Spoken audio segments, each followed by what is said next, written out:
책 제목 잘 될 수밖에 없는 너에게, 최서용님의 에세이집. 1장 주제는 나한테 관심 있으세요? 네, 소제목 내 인생을 바꾸기로 결심하다. 페이지 16에서 시작합니다.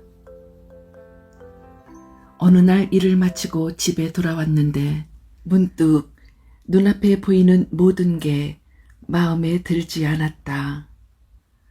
인터넷에서 대충 사이즈를 맞춰 산 제멋대로 주름이 잡힌 커튼, 마루업체에서 추천받아 깐 톤이 애매한 마룻바닥, 유행 따라 가성비만 따져가면서 산 통일성 없는 가구들, 인스타그램 어디에서 보고 산 액자들과 생기를 잃어가는 화분들.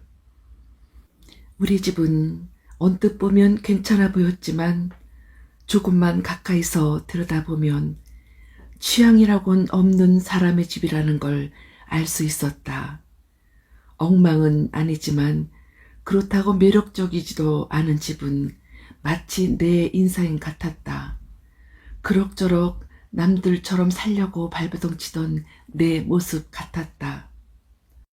나의 목표는 늘 1등이 아닌 상위권이었다. 1등을 하려면 너무 힘들 것 같았고 굳이 그렇게까지 해야 할 이유를 찾을 수도 없었다. 1등이 되어 시샘을 받느니 1등을 시샘하는 편에 서는 것이 마음 편했다. 하고 싶은 일보단 해야만 하는 일을 하며 살았고 갖고 싶은 것보단 사람들이 가져야 한다고 말하는 것을 사는데 익숙했다. 적당한 노력으로 얻을 수 있는 것들, 남들 눈에 이 정도면 괜찮겠지 싶은 것들만 가득한 삶. 나는 늘 최선보단 차선을 택해왔다. 그렇게 택한 것들에 만족했다면 별 문제 없었겠지만 나는 늘 후회를 한 움큼 지고 살았다. 적당히 살아낸 내 삶과 적당히 만들어낸 결과물에 애착이 생길 리 없었다.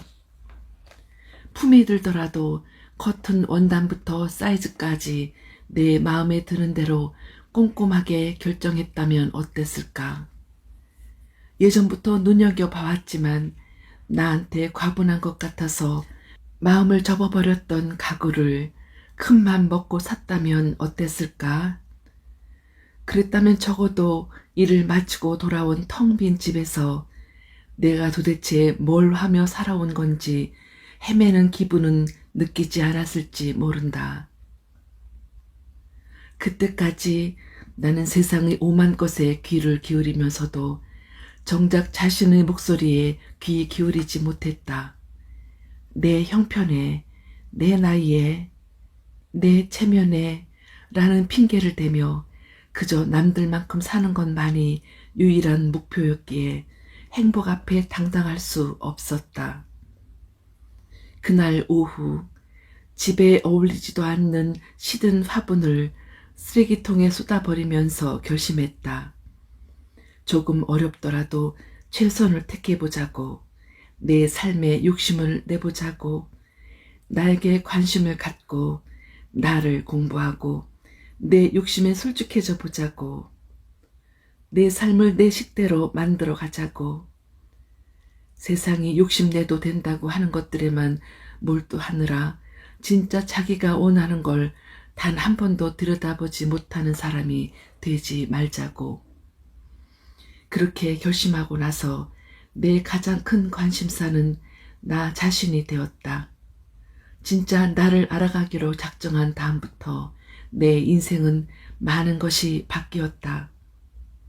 욕심 없고 여유 있는 척 사는 대신 열심히 사는 게 재밌다고 당당히 말할 수 있게 되었다. 다소 과분해 보이는 것도 욕심낼 용기가 생겼다. 타인의 칭찬에 운이 좋았어 대신 내가 정말 열심히 한 거야 라고 말할 수 있게 되었다. 나는 더 이상 백조처럼 우아하게 떠다니기 위해 수면 아래서 열심히 발을 구르는 걸 부끄러워하지 않게 되었다. 왜냐하면 그게 진짜 내가 원하는 삶이니까. 다른 사람은 속여도 나 스스로를 속일 수는 없다. 계속 나를 부인하고 살다 보면 삶의 어느 지점에서 공허해지는 순간이 올 수밖에 없다. 운전은 내가 하고 있지만 내가 원하는 길로 가지 않는 것과 마찬가지니까. 길 잃은 기분을 해소하는 몇 가지 방법. 하나, 운동하기. 동적이거나 정적인 운동 모두 상관없다. 땀 흘리면서 내 몸의 소리에 귀 기울여보자. 둘, 일기 쓰기. 내 감정과 욕구를 시각화하면 내 마음이 또렷이 보인다. 3. 짧은 명상하기. 종교가 없어도 괜찮다. 중요한 건 내 목소리다. 나한테 관심을 가져보자. 뭔가 들릴 것이다.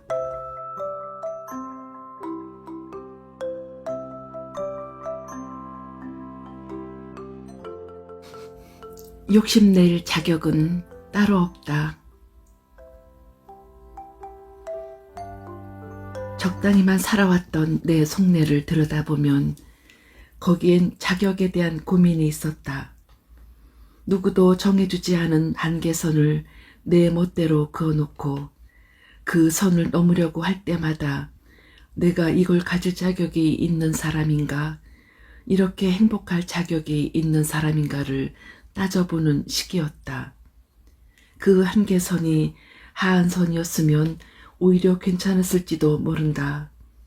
이렇게 불행하면 안 되지. 힘들어도 정독고 힘들어야지 라는 생각들이 나를 지킬 수 있는 방어막이 됐을 테니까. 하지만 내가 그은 한계선은 상한선이었다. 더 행복해지려는 나를, 그건 욕심이야, 넌 아직 자격이 안 돼 라는 말로 끌어내리곤 했다. 좋은 기회를 마주했을 때도, 인생이 다음 단계로 나아가려 할 때도, 도전할 용기가 필요할 때도 스스로를 막아서는 건 나 자신이었다. 삶에 욕심낼 자격이 있느냐고 스스로 의심하는 습관은 원하는 것을 원한다고 말할 용기조차 빼앗아 갔다. 누군가 나에게 뭐가 되고 싶냐고 물어올 때도 나는 솔직하게 말하지 못했다. 그저 희망사항일 뿐인데 그 꿈을 입 밖에 내는 데에도 자격이 필요할 것 같았다. 나는 적당히 괜찮아 보이는, 넘봐도 괜찮을 것 같은 내 꿈이 아닌 것들을 내 꿈이라 둘러댔다. 그리고 나조차도 그것들이 내 꿈이라고 믿어버렸다. 어쩌다 좋은 걸 손에 쥐게 되었을 때도 내 것이 아닌 것 같은 불편함에 가진 걸 충분히 누리지 못했다. 그렇게 하는 것이 겸손하고 욕심 없는 착한 사람의 심성이라 믿으면서 나는 호랑이를 그리려고 하면 고양이라도 그린다는 말을 믿는다. 할 수 있는 선에서 가장 큰 꿈을 꾸면 설령 그 꿈을 이룰 수 없을지언정 엇비슷한 것이라도 이루게 된다는 뜻이다. 과거에 나는 큰 꿈을 고사하고 튀지 않으면서도 너무 뒤처지지 않게 살 것을 목표로 달렸다. 난 욕심쟁이가 아니니까. 난 욕심 부릴 자격이 되려면 멀었으니까. 그렇게 흘려보낸 청춘이 너무나 아깝다고 깨달은 순간 텅 빈 집에 앉아 나에게 다시 한번 기회를 주기로 한 그날 내가 했던 다짐들은 이랬다. 적당히 사는 거 30년 했으면 됐어. 욕심쟁이라는 소리 좀 들으면 어때? 세상이 되라는 모습의 내가 아닌 내가 되고 싶은 모습으로 살 거야. 내가 선택할 수 있는 것 중에 최선을 선택하며 살자. 그동안 살아온 삶을 갈아엎을 지혜와 힘이 나에게 있을지 두려웠다. 하지만 모른 채 할 수 없이 나를 훅 파고든 권태와 후회의 감정을 이대로 흘려보내고 싶지 않았다. 나는 텅 빈 방에서 느낀 감정들을 원동력 삼아 용기를 냈고 그 후로 내 삶은 무척 달라졌다. 원하는 걸 원한다고 말하고 좋은 걸 얻으면 과분하다는 말 대신 감사하다고 말했다.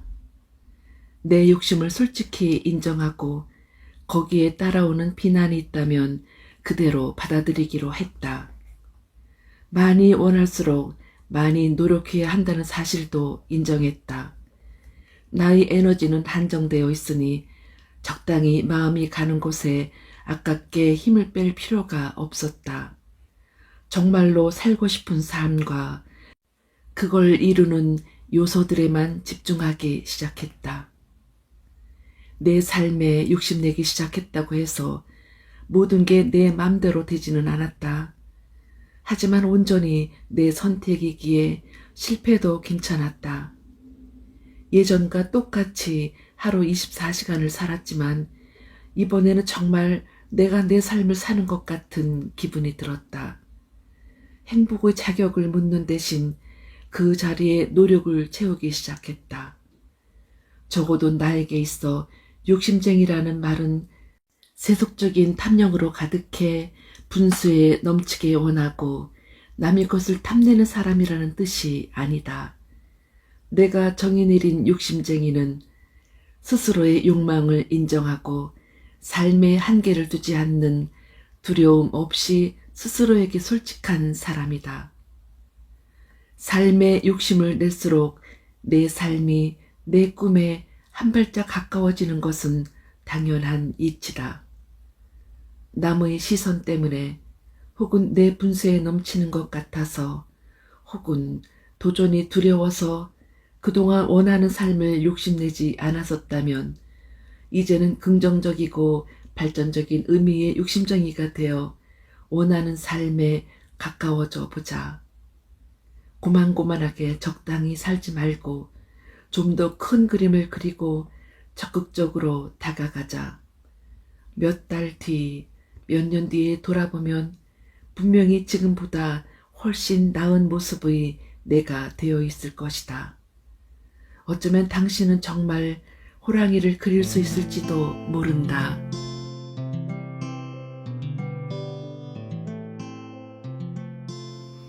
자기 검열 대신 자기 점검. 나는 자주 죄책감을 느끼곤 했다. 대화 상대의 표정이 불편해질 때, 일의 결과가 안 좋을 때, 누군가 나를 미워할 때 등 살면서 흔히 겪는 크고 작은 불편한 상황에서 시시비비를 가리기보다는 모든 것을 내 잘못으로 여겼다. 심지어 일이 잘 풀리거나 커다란 근심이 없어서 행복할 때도 뭔가 잘못됐다는 생각이 들었고 때로는 미안해할 상대가 없는데도 대상 없는 미안함에 괴로웠다. 모든 잘못이 나에게 있는 거라면 나만 잘하면 되는 것이니 손쉽게 상황을 받아들이고 해결하기 위해 습관처럼 스스로를 바닥으로 끌고 내려갔다. 책임감이 강한 성격이라고 볼 수도 있지만 이렇게 사는 것의 가장 큰 문제는 나다울 수 없다는 것이다. 나의 모든 행동을 검열하고 죄의식을 느끼는 것이 반복되다 보니 매 순간 움츠러들기 일쑤였다. 이걸 해도 되나? 이게 좋은 건가? 이 색깔이 어울리나? 점점 아주 사소한 것조차도 내가 판단하고 결정하기 어려워졌다. 나를 믿을 수 없게 되고 내 잘못으로 일을 그르칠 수도 있다는 생각에 의지할 만한 타인의 눈을 찾게 되었다. 이렇게 자기 결정권을 버리는 건 남에게 나를 휘두르라고 내어주는 것과 다르지 않다. 데이비드 호킨스는 저서 의식혁명에서 의식 수준의 레벨을 평가하는 영성지수를 빛의 밝기로 분류한다. 기쁨은 540룩스, 포용은 350룩스, 용기는 200룩스로 밝은 데 비해 두려움은 100룩스, 무기력은 50룩스, 죄책감은 30룩스로 부정적이고 레벨이 낮은 의식 수준일수록 밝기가 약하다. 호킨스는 죄책감이 자기 연민과 자기 학대, 피해의식을 불러 일으킬 뿐 아니라 분노를 일으켜 자신과 타인을 해하는 행위로 발전한다고 말한다. 나를 망치는 근거 없는 죄책감이 어디서 왔는지 아직도 잘 모르겠다. 어릴 때 성당에 다니며 무수히 들었던 내 탓이오, 내 탓이오, 모두 내 탓이라는 기도문 때문이었을까. 잘하는 건 당연하고 잘못하면 모든 비난을 감수해야 하는 K 장녀의 입지 때문이었을까. 착한 아이가 되어 모두의 사랑을 독차지하고 싶다는 욕심 때문이었을지도 모르겠다. 죄책감을 버려야겠다는 생각을 한 다음부터 나는 분명히 결심했다. 내가 한 일에 대한 책임감은 가지되 피곤하고 불필요한 자기 검열을 하지 않기로, 그리고 나만의 기준을 세웠다. 타자의 눈으로 나를 바라보기, 남만큼만 나를 비난하기, 내가 한 일을 만약 남이 했을 때도 똑같이 비난할 것인가 생각하기. 쉬운 예를 들어 동료가 회사에서 어떤 실수를 했고 내 입장에서 그럴 수도 있지 하는 정도의 일이라면 그게 내 잘못일 때도 똑같이 넘어간다. 그건 너무 심했다라는 생각이 들면 그게 내 일일 때도 진심으로 반성하고 고쳐 나가도록 노력한다. 친구와 다투었다면 친구가 나에게 이렇게 말했을 때 나도 저렇게까지 화를 냈을까 하고 바꿔 생각해 본다. 입장 바꿔 생각해 보고 이해하려 애쓰는 과정이 힘들 수 있지만 모든 걸 내 탓으로 돌리거나 싸우면서 오간 모든 말을 끊임없이 곱씹으며 괴로워할 필요는 없다. 잘못의 경종을 수치화할 수는 없지만 이렇게 객관적인 눈으로 내 행동을 보기 시작하면서 내 마음의 많은 부분이 가벼워졌다. 사사로운 일에 죄책감을 느끼고 스스로를 옥죄는 일이 눈에 띄게 줄어들었다. 그만큼 중요한 다른 것을 돌볼 여유도 생겼다. 가끔은 내가 너무 뻔뻔해졌나 싶지만 어쩌겠는가. 내가 나를 보호할 수 있다면 조금은 뻔뻔해져도 괜찮다. 자신을 자주 돌아보고 반성하는 것은 나쁠 게 없다.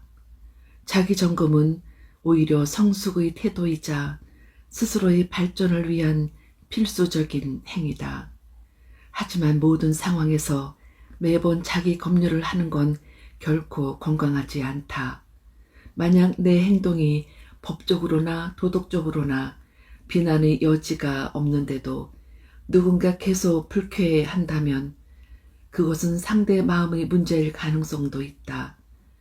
그 사람이 해결해야 할 문제다. 일의 결과는 유기적이다.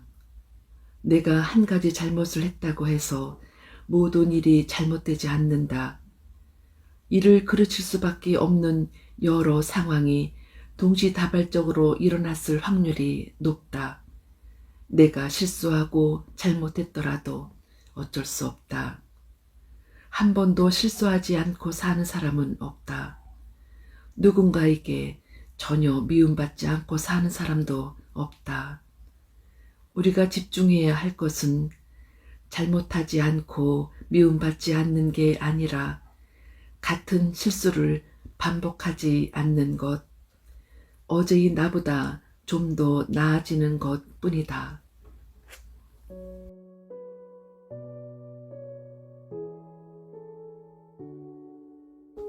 마인드 컨트롤을 위한 문장들. 책임감과 죄책감은 다르다. 바늘에 찔리면 그만큼만 아파하면 된다. 모든 상황에서 자기 검열을 할 필요는 없다. 모두에게 사랑만 받고 사는 사람은 없다. 나를 보호할 수 있는 건 나뿐이다. 같은 실수를 반복하지 않는 것에 집중하자.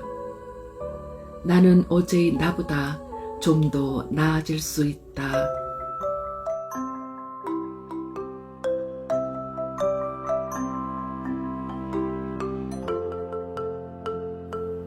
평판과 잘 사는 삶의 상관관계. 나는 어떤 사람인가? 수없이 고민을 해봐도 나를 명쾌하게 설명할 수 있는 쏙 좋은 방법이 떠오르지 않는다. 자기 자신에 대한 관심이 역사상 최고치가 아닐까 싶은 시대. 퍼스널 브랜딩이 대유행을 하고 있는 요즘도 똑떨어지게 자신을 설명하는 사람을 찾아보기 힘든 걸 보면 자신을 객관적으로 바라보기란 원래 불가능한 게 아닐까. 그렇다면 사람들은 당신에 대해 뭐라고 말하는가? 사람들은 남의 평가를 지독히 싫어하면서도 그 평가를 통해 자신의 위치를 확인하고 안심한다. 내가 나를 볼 수 없으니 타인의 눈을 빌려서라도 나를 보고 싶어 한다. 평판이란 건 우리가 속한 사회 안에서 내가 어떤 존재로 살아가고 있는지를 알 수 있는 하나의 지표이기도 하다. 그래서 우리는 때때로 진짜 잘 살아가는지보다 잘 살아보는지에 더 집착할 때가 많다. SNS를 조금만 살펴봐도 잘 사는 듯 보이는 평범한 사람들은 쉽게 눈에 띈다. 그리고 그들에게 익명의 공격성 댓글이 달린 모습도 어렵지 않게 볼 수 있다.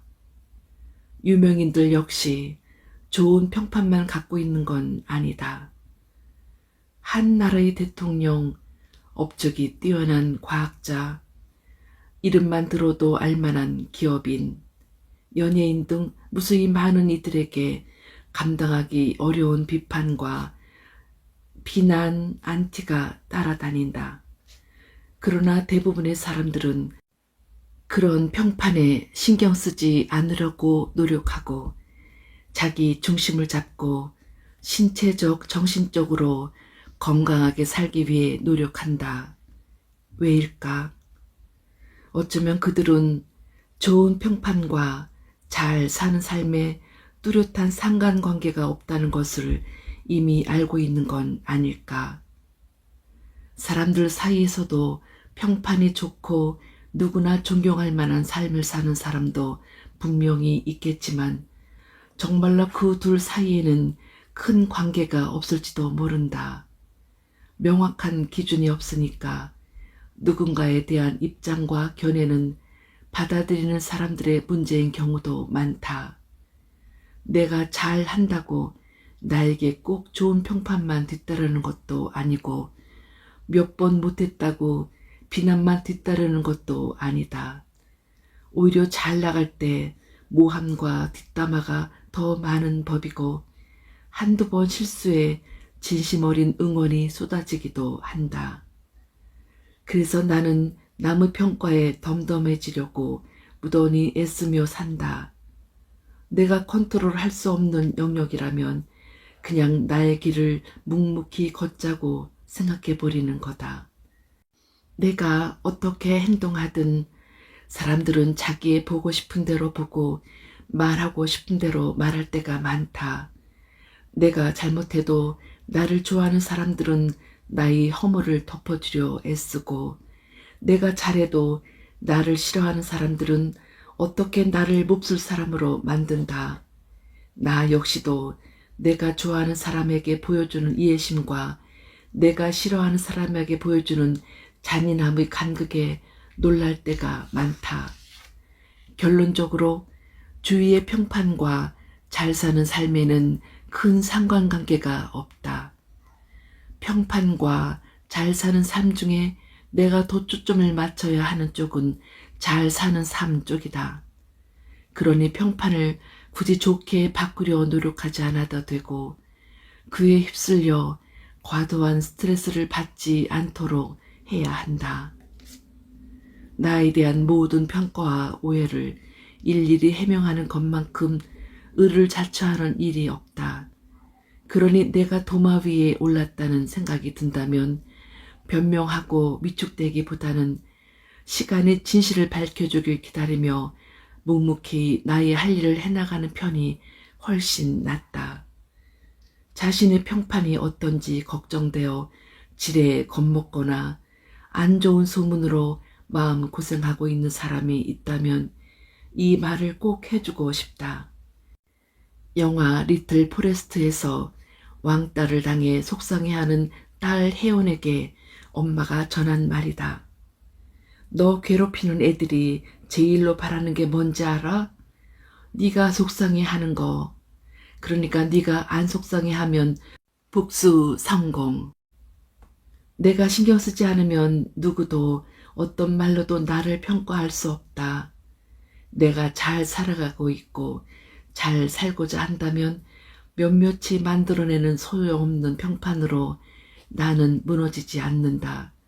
내가 잘 살면 그것으로 복수 성공이다. 남을 평가하는 말을 하기 전에 잊지 말 것. 나는 누군가를 평가할 입장에 있는가? 평가하는 내 모습 역시 평가의 대상이 될 수 있다. 일상적 평판과 업무적 평판을 구분짓자. 나를 향한 업무적 평판은 관리할 필요가 있다. 업무에 관련된 오해가 있다면 분명히 짚고 넘어가자. 감정적인 대처는 금지. 인사팀이나 상사 등을 통해 공식적이고 합리적인 방법으로 풀어나가자. 위기에 대처하는 내 모습 또한 평가의 지표가 될 수 있다.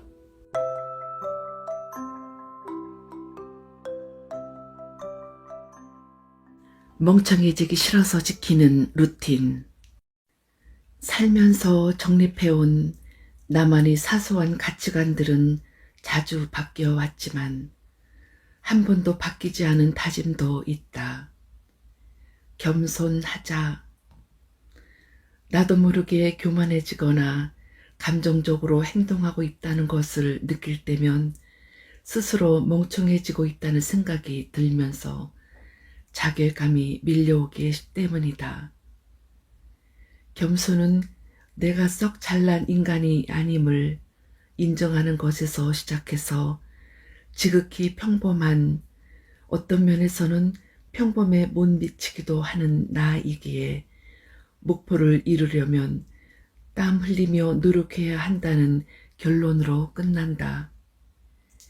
나에게 겸손은 부족한 나를 깨닫고 더 나아지고 싶게 만드는 동기다. 언제든 내가 틀릴 수도 있다는 사실을 인지시키고 마음의 빗장을 여는 열쇠다.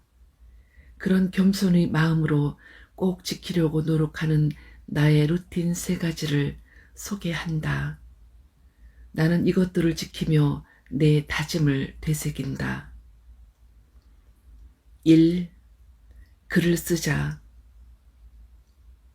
지금보다 더 나은 내가 되기 위해 하는 노력 중 가장 신경 쓰는 것은 글쓰기다. 머릿속에서 흘러다니는 수많은 생각을 글로 기록하고 자료로 만든다. 현재 내 지적 수준이나 감정 상태를 잘 파기 위해서 한두 줄이라도 무언가를 쓰려고 노력한다.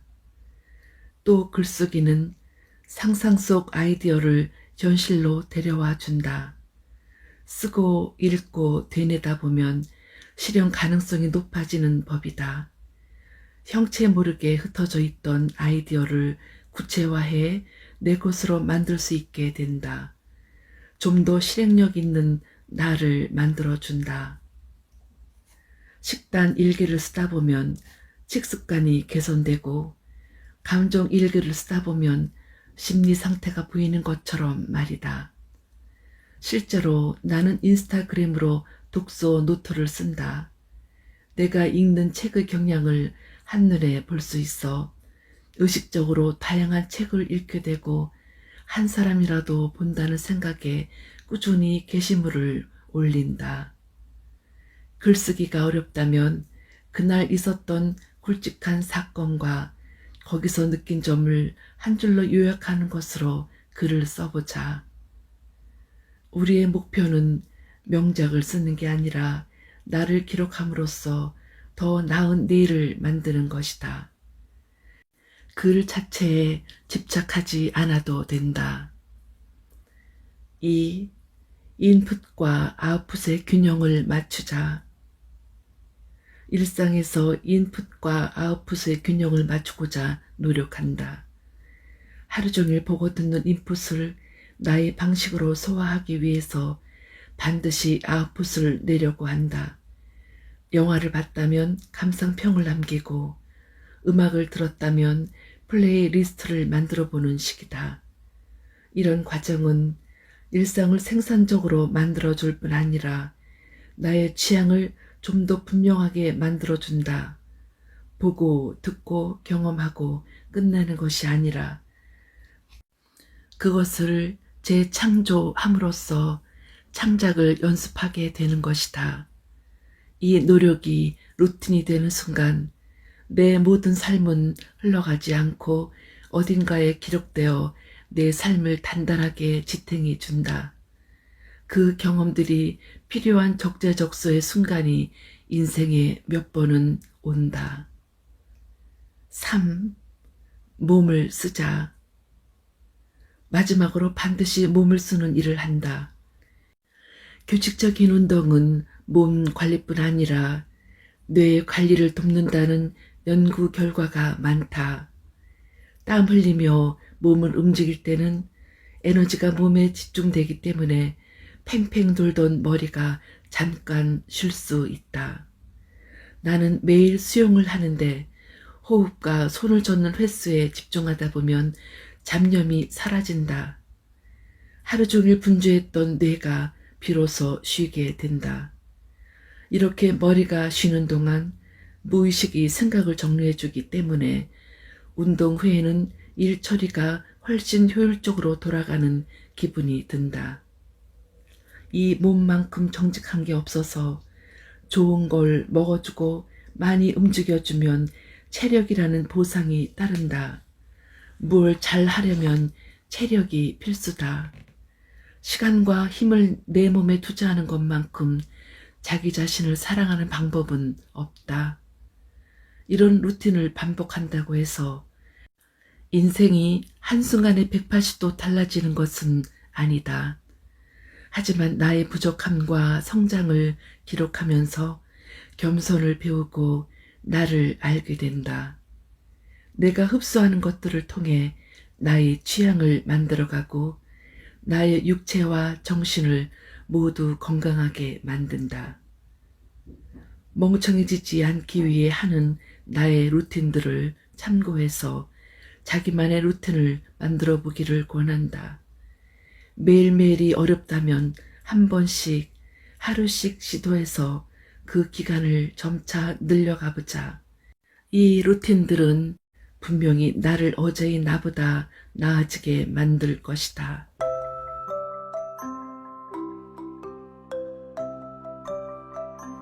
슬기로운 취미생활. 앞서 이야기한 것 외에도 나의 삶에 양분이 되는 습관이 몇 가지 더 있다. 그중 하나가 생산적인 취미생활이다.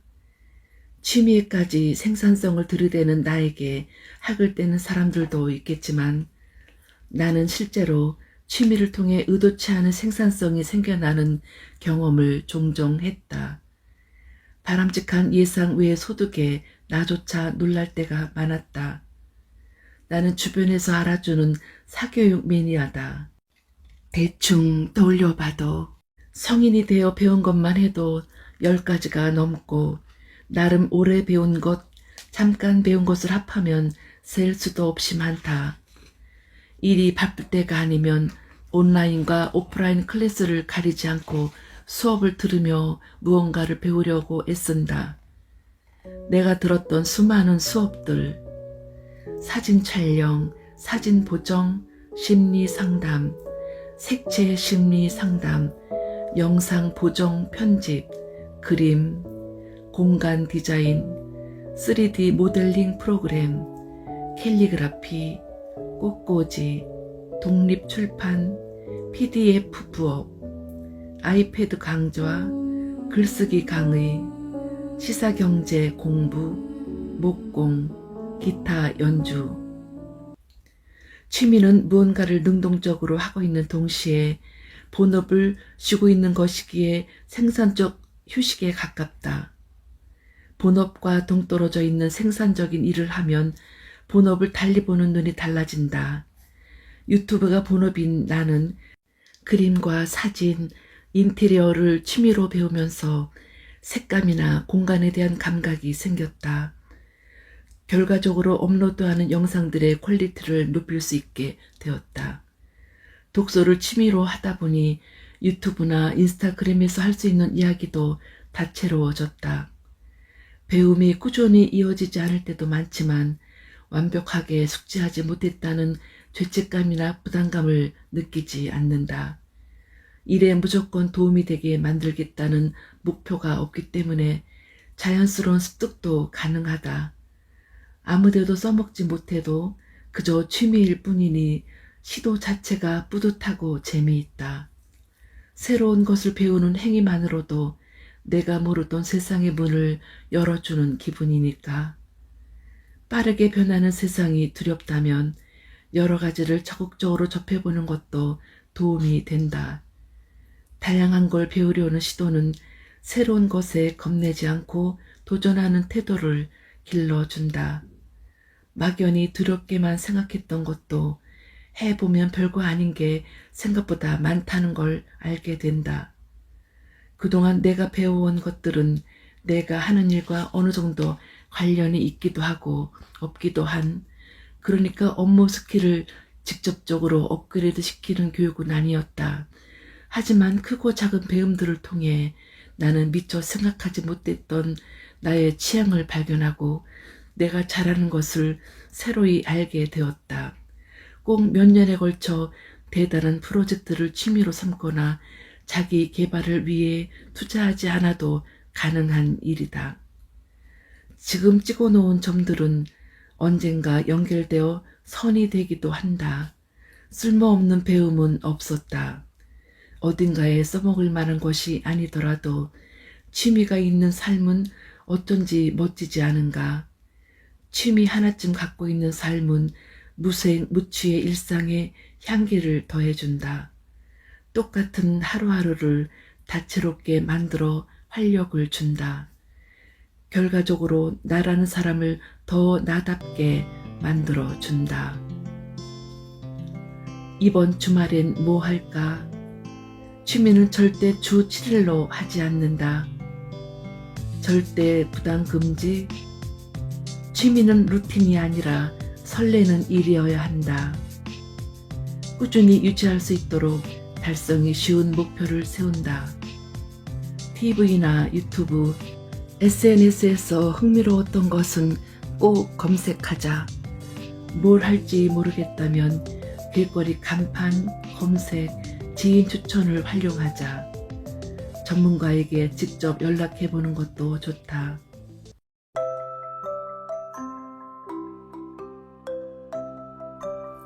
자존감은 스스로 만들어도 돼.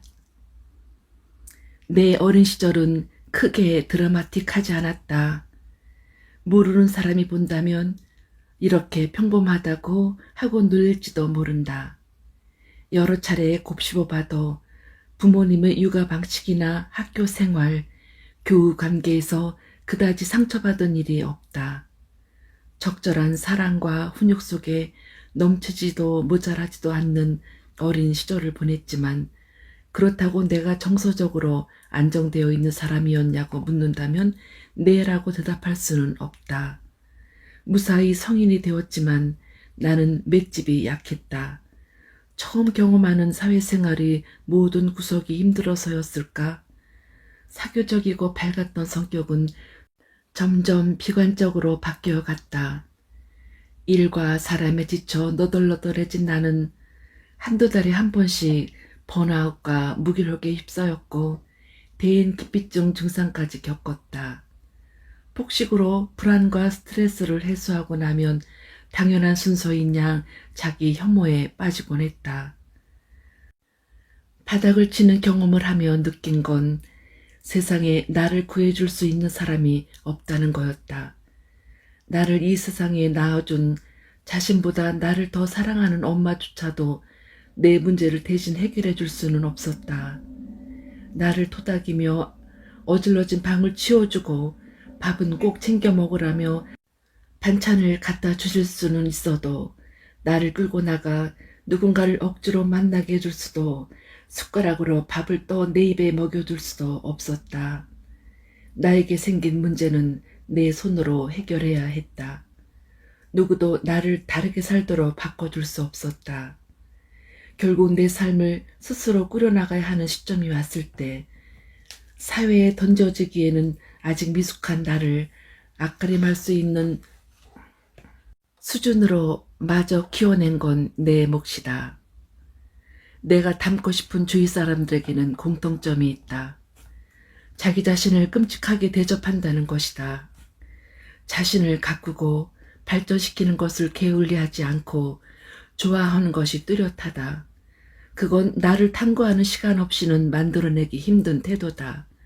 그런 태도는 타인의 애정으로 만들어지는 것이 아니다. 스스로 만들어가는 것이다. 비록 어린 시절 충분히 행복하지 않았더라도 여태까지 이렇게 잘 살아왔다면 우리는 어른이 된 나를 스스로 양육할 수 있는 능력을 가진 사람들이다. 그러니 힘들었던 지난 날을 곱씹으며 스스로를 키울 기회를 놓치지 않았으면 한다.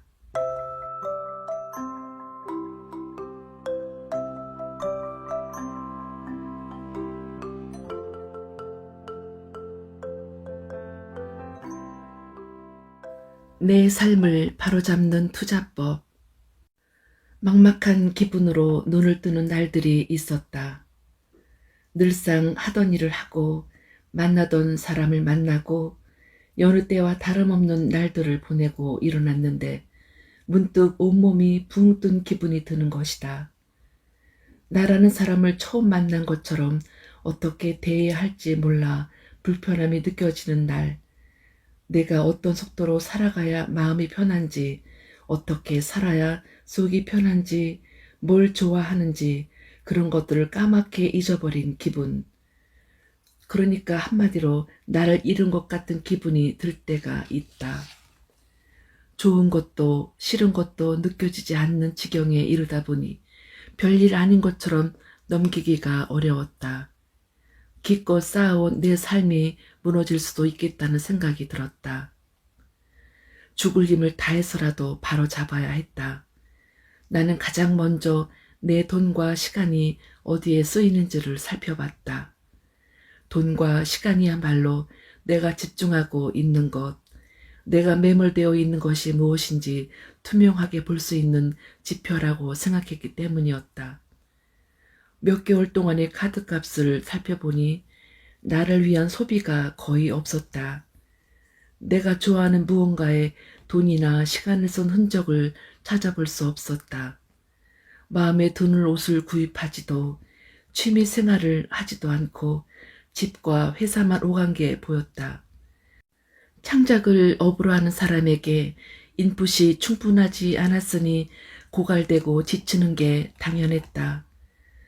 삶에 지쳐 원동력을 잃었을 때 마음을 잡는 방법 중 하나는 나에게 투자하는 것이다. 사람은 몸과 마음이 약해졌을 때 잘못된 선택을 하기 쉽다. 실제로 주변을 둘러보면 자신에게 많이 투자하는 사람들은 비교적 나쁜 선택을 적게 한다. 일종의 투자 심리다. 여기서 말하는 투자는 단순히 비싼 것을 사거나 과소비를 하라는 이야기가 아니다. 무작정 뭐라도 소비를 하거나 늘어지게 쉬라는 말도 아니다. 진짜 투자는 나를 내가 좋아하는 환경에 두는 것, 내가 좋아하는 걸 마음껏 하게 해주는 것에서 시작한다. 내가 내 소비 패턴을 살펴보고 깨달았던 것처럼 오롯이 나를 위해 돈과 시간을 투자해보라는 것이다. 주식 투자를 할 때 해당 종목에 대해 공부하듯이 스스로에게 투자하려면 나를 알아야 한다.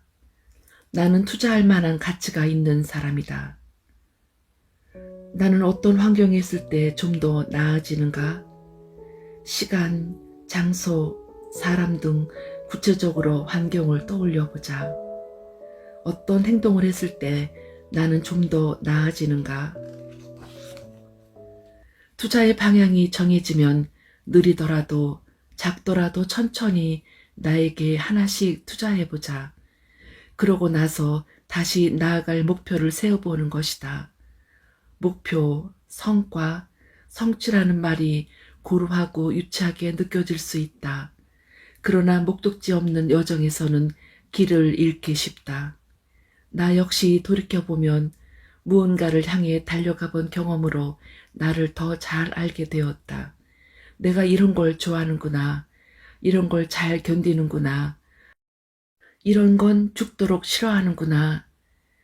이런 것들은 직접 경험해 봐야 알 수 있다.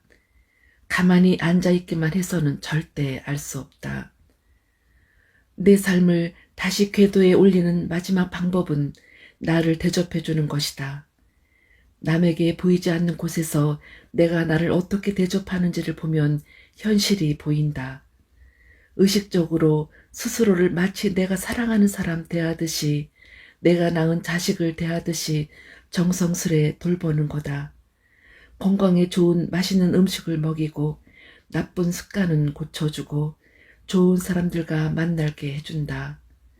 그렇게 나를 사랑으로 기르는 일은 내가 나에게 해줄 수 있는 최선이 아닐까.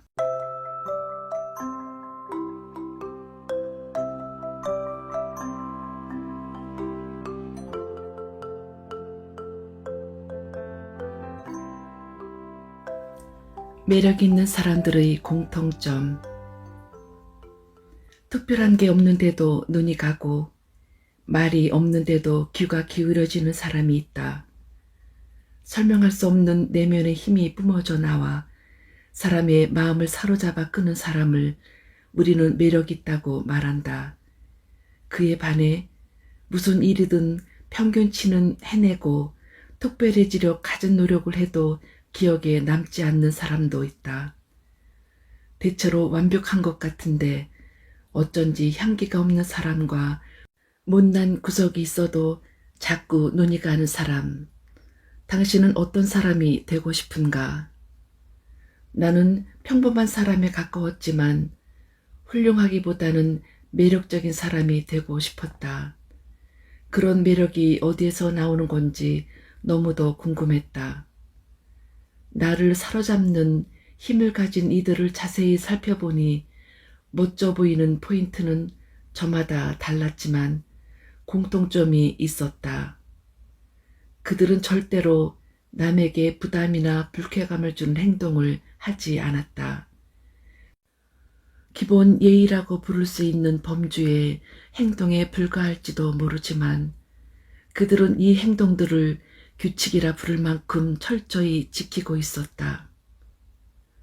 초대받은 곳에 빈손으로 방문하지 않는다. 과장된 표정이나 말투, 제스처를 하지 않는다. 남을 지나치게 의식하거나 눈치 보지 않는다. 돈 관계는 깔끔하고 담백하게 처리한다. 비위생적인 행동을 하지 않는다. 시샘, 질투 등 부정적 감정을 지나치게 드러내지 않는다. 지나치게 자기 위주로 대화를 끌고 가지 않는다. 무조건 유행에 따르기보다는 소신있게 자기 스타일을 지킨다.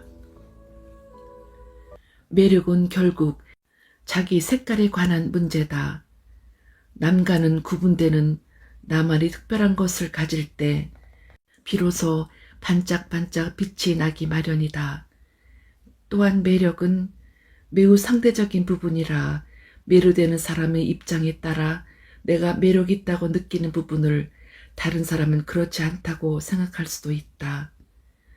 그러나 위에 제시한 행동들을 잘 생각해보면 공통적으로 자신의 내면과 외면을 가다듬고 적절한 선을 지키며 통제할 줄 아는 사람의 배려 깊은 행동이다.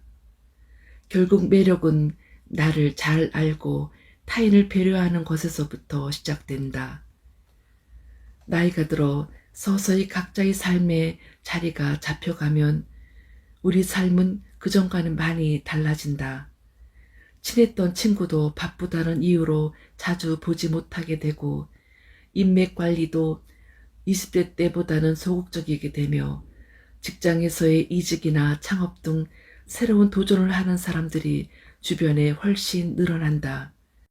그때 매력적인 사람은 그렇지 않은 사람보다 누군가에게 한번 만나자는 연락이나 이번에 좋은 자리 났는데 너 한번 써볼래?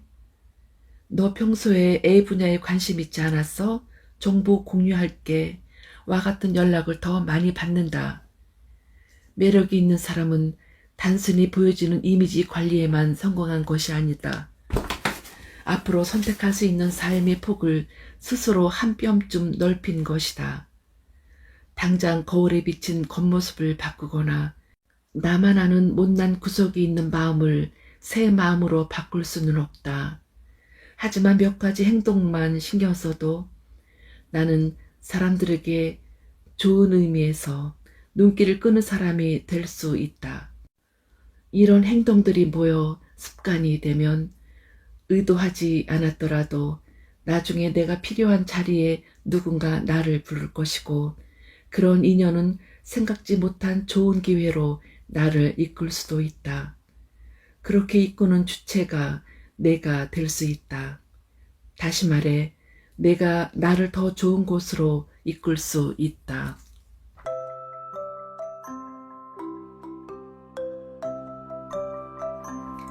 잘 될 수밖에 없는 너에게 1장 나한테 관심 있으세요를 여기서 마무리합니다. 다음 영상은 2장 관계에서 착각하지 말아야 할 것들을 주제로 이어지겠습니다. 지금까지 함께 해주신 여러분 고맙습니다.